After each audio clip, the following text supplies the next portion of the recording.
HarperCollins presents Brighter Days for the Cornish Girls by Betty Walker, read by Annette Holland.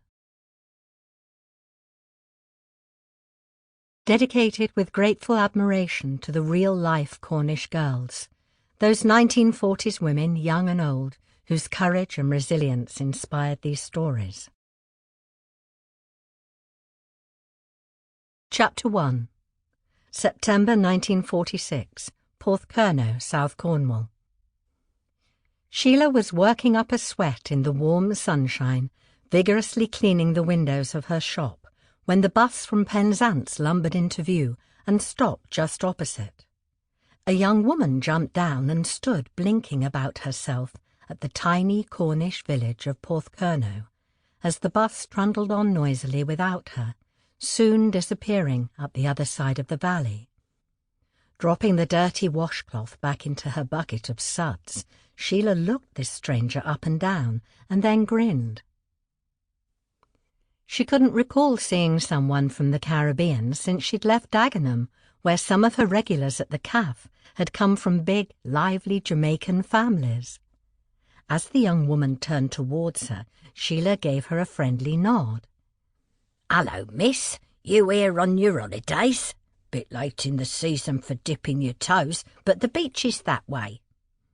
Helpfully, she pointed down the track that ran past Easton House towards the beach. Most of the ugly great sea defences had been dismantled since the war, so it was no longer impossible to get onto the white sands for a bathe. But the path was still cluttered with posts and barbed wire from the soldiers' encampment, making it hazardous. "Best watch your step, though."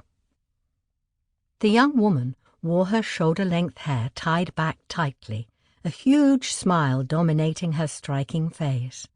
Under her coat, a smart cream and beige dress fell to her knees, and she wore sturdy boots on her feet that looked clean and never worn before. She was carrying a small battered suitcase and a handbag that bulged. As she stopped in front of Sheila, she replied without any sign of shyness. "Good morning. I wish I was here for the beach. Sounds lovely. But I'm looking for Postbridge Farm. Do you know it?" Her accent was unusual, a mixture of a faint Caribbean lilt with a distinctly northern twang. Liverpudlian?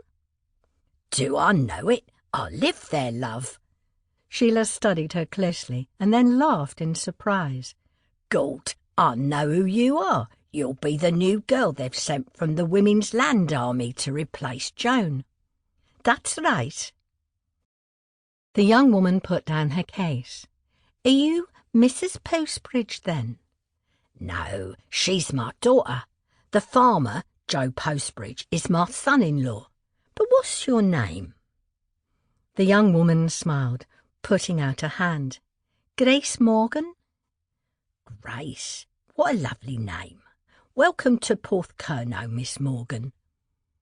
Sheila wiped wet palms on her pinny before shaking the girl's hand. "Sorry, I've been washing the windows. I'm Mrs. Newton. I run the village shop." "So, this is your place? Yours and Mr. Newton's?" "Lord bless you, my Arnie's been dead and buried this past year. It's my name above the door now."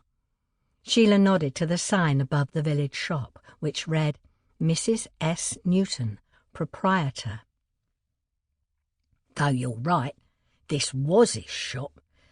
But I felt Arnie would have wanted me to carry on running it for the sake of the village."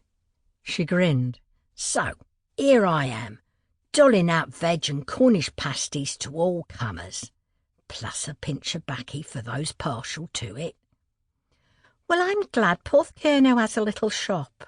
The new land girl looked surprised but pleased by this information, peering past her through the soapy windows. "I was worried I'd need to take the bus to Penzance to go shopping, and that rickety old bus nearly shook all me bones to pieces on the way here, so I wasn't keen to repeat the experience." The girl had an odd turn of phrase, which suited the striking accent, and Sheila liked it. "If there's anything we don't have in stock, I can put in." Sample complete. Ready to continue?